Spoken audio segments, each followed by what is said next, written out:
Hello friends, welcome to the pharmacology, the next lecture, acid base balance.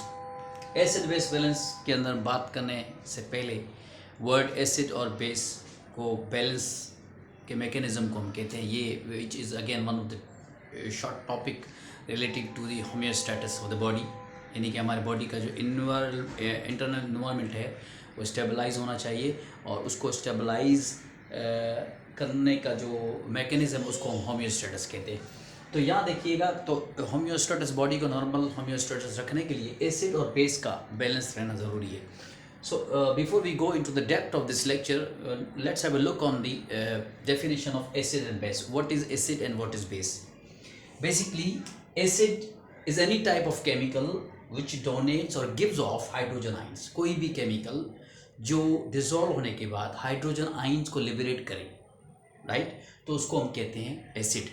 और ऐसा chemical जो कि dissolve होने के बाद हाइड्रोजन आइंस मॉलिक्यूल यानी हाइड्रोजन आइंस जो है वो रिसीव करे in any environment in order to complete electronic configuration. तो बेस वो सारे केमिकल्स हैं जब वो किसी एसिड से वो अपने हाइड्रोजन आइंस को रिसीव करते हैं, और वो एसिड जो कि हाइड्रोजन आइंस डोनेट करते हैं उनको हम एसिड कहते हैं. एग्जाम्पल क्लियर है on the basis of the chemical pharmacology. अगर आप देखेंगे तो हाइड्रोजन आइंस जो है क्लोराइड के साथ जो है इलेक्ट्रॉनिक शेयरिंग कर रहा है. इलेक्ट्रॉनिक शेयरिंग में आप देखें तो जो Cl है वो माइनस में है, माइनस क्योंकि ये नेगेटिव चार्ज होता है and this is positive charge. इसका मकसद ये है, जब भी पॉजिटिव साइन, मकसद ये है कि ये वो केमिकल है, वो एलिमेंट है जो हाइड्रोजन आइंस डोनेट करता है, और जब ये माइनस साइन होता है इसका मकसद ये हुआ है कि ये हाइड्रोजन आइंस को रिसीव करता है. तो जब ये दोनों आपस में इलेक्ट्रॉनिक शेयरिंग करते हैं तो एक केमिकल कंपाउंड बनता है जिसको कहते हैं HCl यानी हाइड्रोक्लोरिक एसिड, राइट, जो कि हमारी बॉडी के अंदर बन रहा होता है. तो ये होता है एसिड और बेस. अब बात करते हैं पीएच की, पावर ऑफ हाइड्रोजन क्या है. कुछ लोगों का ये सवाल है कि जब भाई पीएच कम हो रही होती है, पीएच जब कम हो रही होती है, यानी कि अगर हमें पीएच का अगर स्केल बनाऊं तो 7.35 to 7.45 नॉर्मल होता है. इससे अगर इस तरफ एक्सीड करता है तो हम इसको कहते हैं, मैं ज़रा क्लियर बना लूँ ताकि आप लोगों को और इंफॉर्मेशन सही मिले. 7.35 to 7.4, then 7.6, finally 8 and 8.5. अगर ये एक्सीड करे और अगर ये इस तरफ आए 7.30, 7.25, 7.12 and finally 7 and 6.5, इस तरह. तो जो नर्सिंग के स्टूडेंट है उनका ये सवाल होता है कि जब ये पीएच यानी कि कम हो रही होती है, ये इस तरफ कम हो रही है और इस तरफ बढ़ रही है, जब बढ़ने वाली कंडीशन को हम कहते हैं अल्कलोसिस,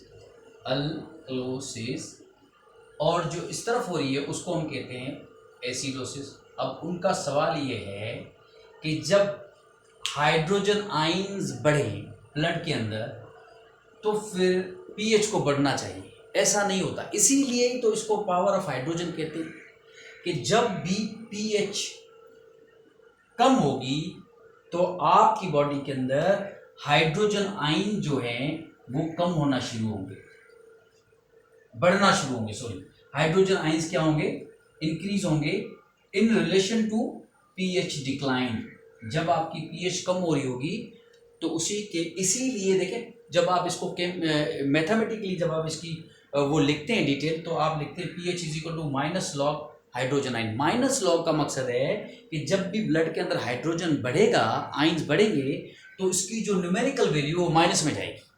तो आप देखें यहाँ पे जितनी पीएच जहाँ कम हो रही है, एसिडोसिस हो रहा है, तो उसके अंदर हाइड्रोजन आइंस बढ़ रहा है. हाइड्रोजन आइंस का मकसद क्या है कि क्या है, एसिड बढ़ रहा है, राइट. जब आपकी बॉडी के अंदर एसिड बढ़ रहा है, इसका मकसद ये हुआ कि आपकी पीएच जो है वो कम हो रही है। तो आपके ब्लड की जो पीएच है वो नॉर्मली अगर हम उसको देखें तो ये 7.35 और 7.45 के दरमियान होती है आपके ब्लड की पीएच। लेकिन क्योंकि अगर ये 7.45 से एक्सीड करेगी तो कंडीशन अल्कलाइन कहलाएगी। जब कंडीशन अल्कलाइन का मकसद ये हुआ कि यहाँ पे हाइड्रोजन आयंस जो हैं वो कम है, और अगर ये एसिडोटिक है इसका मकसद है कि हाइड्रोजन आयंस यहाँ पे ज़्यादा हैं। तो कन्फ्यूजन होती है स्टूडेंट्स को कि जब हाइड्रोजन आयंस ज़्यादा होती है तो पीएच को बढ़ना चाहिए, ऐसा नहीं होता। पीएच का बढ़ने का मकसद ये हुआ कि पीएच का बढ़ने का दूसरा मतलब ये हुआ कि हाइड्रोजन आयंस का कम होना। और यहाँ पे इक्वेशन कहती है कि जब भी पीएच कम हो रही होगी in relation to this hydrogen जो आयंस हैं वो बढ़ेंगे, और उसी की वजह से ये माइनस लॉग दिया गया है ताकि जब पीएच हाइड्रोजन आयंस बढ़ेंगे तो न्यूमेरिकली जो ये पीएच का जो वैल्यू है वो माइनस की तरफ जाएगा, यानी डिक्लाइन होगा, कम होगा। तो पीएच क्या होता है? पावर ऑफ हाइड्रोजन है, याद रखिएगा। और एसिड और बेस को मेंटेन, जब एसिड और बेस मेंटेन होता है तो पीएच के अंदर फ्लक्चुएशंस आती है। अगर एसिड जो है बढ़ रहा है यानी कि हाइड्रोजन आयंस बढ़ रहे हैं, या उसके रिलेशन में हाइड्रोजन आयंस जो है वो कोई बेस जो उसको एक्सेप्ट नहीं कर रहा, बहुत सारे पैथोलॉजिकल रीजंस है जिसकी वजह से अगर पीएच के अंदर चेंजेस आता है तो अगर वो पीएच बढ़ रहा है तो कंडीशन अल्कलोसिस होगी, और अगर पीएच कम होता है तो उसको एसिडोसिस कहते हैं। याद रखिएगा, मैं फिर रिपीट कर रहा हूँ, जब भी कंडीशन एसिडोसिस होगी यानी आपकी पीएच जब भी कम होगी आपकी बॉडी के अंदर हाइड्रोजन आयंस बढ़ेंगे। ये इन्वर्सली प्रोपोर्शनल है, डायरेक्टली प्रोपोर्शनल नहीं है। इन्वर्सली प्रोपोर्शनल का मकसद है जब भी पीएच कम होगी तो हाइड्रोजन आयंस बढ़े हुए होंगे। Very clear. तो जब भी आप ये बात माइंड में रखें, जब भी पीएच की स्टडी करें तो आपके जहन में ये आना चाहिए कि हाइड्रोजन आयंस कम है यानी पीएच बढ़ी हुई है, हाइड्रोजन आयंस ज़्यादा है पीएच कम है, वाइस वर्सा, इनवर्सली प्रोपोर्शनल। ये बात याद रखिए। तो इसके साथ साथ एक और चीज़ होती है जिसको हम कहते हैं बेस, जो कि केमिकल जो कि हाइड्रोजन आयंस को रिसीव करता है।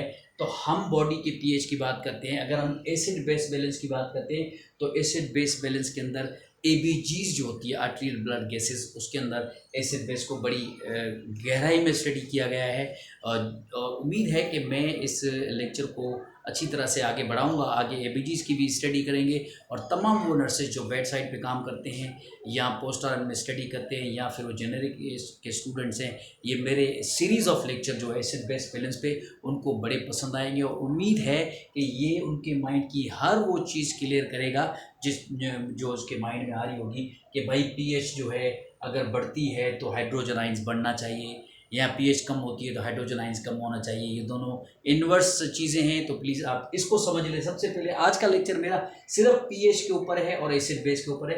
पीएच बॉडी की आपकी जब बड़ी होगी तो आप समझ लें कि आपकी बॉडी के अंदर एसिड कम है, हाइड्रोजन आयंस एसिड को रिप्रेजेंट कर रहा होता है। जब भी हाइड्रोजन आयंस आपके एसिड को रिप्रेजेंट करता है तो इसका मकसद ये हुआ कि अगर आपकी बॉडी के अंदर पीएच कम है, पीएच जो है वो पीएच ज़्यादा है, तो आप उस रिलेशन में आप समझिए कि हाइड्रोजन आयंस आपके पास कम है। अब सवाल ये पेशद होता है कि हम एसिड और बेस की बात करते हैं, राइट? तो एसिड और बेस की बात करते हैं। अगर मैं कहूँ कि हाइड्रोजन आयंस यहाँ पे बढ़े हुए हैं तो इन रिलेशन क्या होना चाहिए? डेफिनेटली अगर हाइड्रोजन आयंस यहाँ बढ़े हुए हैं तो हमारे पास यहाँ पे कोई बेस का आयन जो है वो कम होना चाहिए। बेस, अगर ये एसिड बढ़ा हुआ तो उसके रिलेशन में बेस कम होना चाहिए, तभी हम कहेंगे कि एसिड बढ़ा हुआ है। इसी तरह से अगर ये एसिड बढ़ा हुआ है तो यहाँ पे बेस, एसिड कम है तो यहाँ पे बेस को बढ़ा हुआ होना चाहिए, बेस को बढ़ा हुआ होना चाहिए, तभी हम कहेंगे कि ये एसिड और बेस इम्बैलेंस है। तो जब आपकी पीएच 7.35 या 7.45 में होती है उस वक्त आपके पास यानी कि जो एसिड और बेस जो है आयन जो है, आयन एनायन और केनायन, ये जो हैं ये दोनों नॉर्मल हो जाते हैं। इसीलिए हम कहते हैं कि हमारी बॉडी की पीएच जो है वो नॉर्मल है, राइट? अगर आपकी बॉडी की किसी भी वजह से पैथोलॉजिकल रीज़न है, because of age factor, because of dietary जो पैटर्न है उसकी वजह से बहुत सारी चीज़ें, अगर आपकी बॉडी या ब्लड की पीएच आगे पीछे है तो उसके अंदर एसिड और बेस इम्बेलेंस होगा। तो एसिड और बेस के इम्बेलेंस का आज लेक्चर था, बड़ा शॉर्ट और स्वीट। उम्मीद है कि आगे वाला लेक्चर आपको पसंद आएगा। तब तक के लिए इजाज़त दीजिए। Thank you so much. अगर मेरा लेक्चर आपको पसंद आया है तो लाइक कीजिए और शेयर कीजिए और subscribe my channel. Thank you so much.